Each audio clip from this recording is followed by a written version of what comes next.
el Orín. Inicios, desarrollo. No, pues el Orín, ya lo contaré. El Orín fue una iniciativa mía que se me ocurrió porque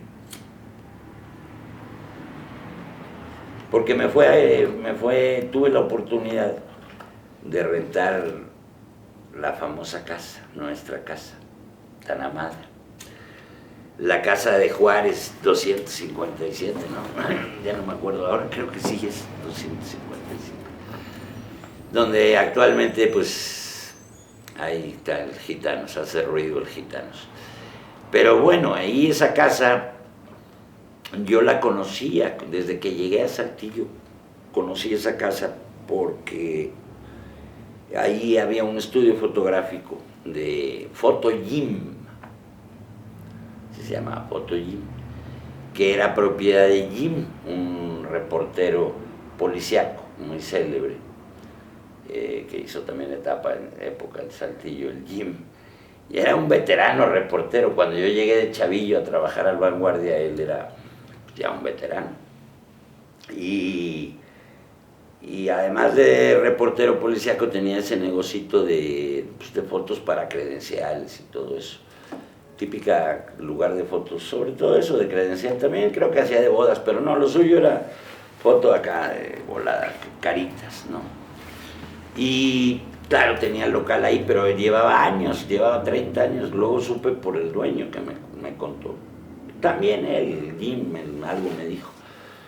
Pero tenía 30 años rentando ahí, entonces tenía renta congelada. Eran las épocas en que por alguna razón también aquí, yo no sé cómo funcionaba, pero había renta congelada. Entonces luego supe que pagaba 25 pesos mensuales, todavía en aquella época. Entonces, pues yo en una de esas me fui a España, creo que en el 83, no me acuerdo, 83 creo. No, antes, el 82, no sé, porque ya en el 83, no sé, abrí la galería, pero no, fue antes. En algún momento me fui a España a principios de los 80. Me fui con Patricia, mi mujer, para que conociera a mi familia bien y allá y todo eso. Y cuando regresamos, estábamos buscando casa y pasé por ahí un día por casualidad y vi que ya no estaba la Photo Jim y que había un letrero que decía informes acá en la calle de Bravo. Entonces, pues ahí voy a dar a la calle de Bravo. Era en corto, entonces por eso me animé a ir inmediatamente. Y era en la de Bravo subiendo Juárez. Y hablé, ya pregunté y pues resultó ser propiedad de un personaje que me cayó muy bien, me simpatizó, hicimos buena química. Un viejito de Anda, don Eulogio de Anda, se llamaba, don Eulogio de Anda, el dueño original de esa propiedad. Y pues le dije, y ahí mismo, ¿quiere las llaves para ir a verlos? Ok, mandó un chalán y me llevó y me abrieron. Entonces me di cuenta de la belleza, de la posibilidad, ¿no?, de rentar ahí. Ahí estaba en esa época pues todo cochino por atrás, nada más usaba este güey la entrada. Entonces arriba era todo como polvo y años sin usar. Y era como el resto de lo que alguna vez habían sido unas oficinas. Tenía los techos altos, esos que tienen como de 6 metros, pero tenía unos plafones que llegaban de piso a techo. Dividía la estancia en 6 partes.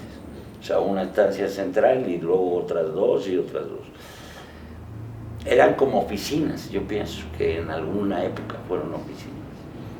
Y pues, pero para mí fue un espacio formidable. Llegué y creo que me cobraron, no recuerdo, nada más mucho caso, pero algo así como 300 pesos de renta o 300, que aún entonces era muy barato. El viejillo ya estaba feliz de contar de que no le pagaran 25 pesos. Y el caso es que me la rentó y nos dimos a la tarea. Entonces, claro, yo desde que la renté, pues pensé en hacer un espacio espacio cultural. Y yo traía pues mucho la onda española, ¿no? de esa época. O sea, en esa época en España yo venía directo de la movida madrileña, o sea, del movimiento cultural más acá, contracultural más movido que había habido en España en todo el siglo XX. Bueno, es mucho exagerar, pero por lo menos había sido toda la oscuridad de Franco por años, y fue el despertar justamente de esa España democrática de principios de los 80s, que fue maravilloso, que en Madrid pues, fue particularmente movido, y por eso inventaron la movida madrileña y surgió todo un movimiento cultural muy fuerte en Madrid, muy de ruptura, de contracultura. Y entonces pues yo venía totalmente influido, yo ya escribía poesía en aquella época, y ya estaba, venía de una escuela de arte que tenía mucho la idea, era una escuela vanguardista en su momento, una escuela universitaria de artes, pero que pues, manejaban mucho el concepto del arte conceptual y una idea totalmente pues, muy, para el momento, vanguardista. Se llamaba el taller, se llama todavía, parece que ahora ya se institucionalizó y ya forma parte de una universidad, la Universidad Carlos III, pero se llama Taller de Artes Imaginarias, todavía esa escuela existe. Pero yo empecé en esa escuela cuando era una escuelita que fundaron unos bola de locos artistas, un cineasta Joaquín, y entonces había escuela de artes plásticas, escuela de danza y escuela de cine y de fotografía a nivel universitario. Y interactuábamos todos, era un programa de estudio muy, muy chido, muy padre. Y yo traía todas esas ideas revolviendo un poco en mi cabeza. Y pues, yo trabajaba de periodista, de reportero, pero tenía toda esa inquietud. Y entonces fue la etapa en que renté ahí, luego llegó Adrián, poco después de que yo renté la casa, se dio la circunstancia de que Adrián se vino a vivir, y ahí estuvo viviendo casi un año. Y desde que ya estaba Adrián, pues yo ya estaba ideando la posibilidad de hacer una galería, pero locochona, algo muy distinto. Porque el arte aquí eran los acuarelistas, nada más. Los muralistas, que nada más quedaba don Eloy Cerecero, y los acuarelistas, los demás eran Gómez Saucedo y su papá, y Gómez Lara, el arquitecto Alfonso Gómez Lara, Gómez Saucedo y otros acuarelistas, ahí Emilio Abugarade. Los acuarelistas de entonces, pues yo dije, aquí no mames, no. Y las artes se reducían en Saltillo a la Casa de la Cultura y al llamado entonces pomposamente y recién inaugurado CAVI, Centro de Artes Visuales e Investigación Estética, que a mí siempre me llamó mucho la atención ese término se me hizo bien interesante, qué loco que aquí en este rancho haya un centro de artes visuales e investigaciones estéticas, chingate esa, ¿no?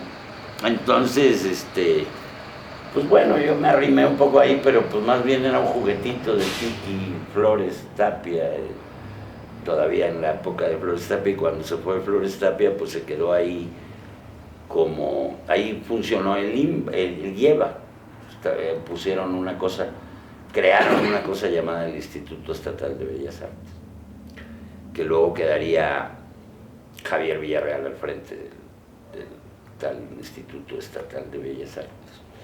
Y era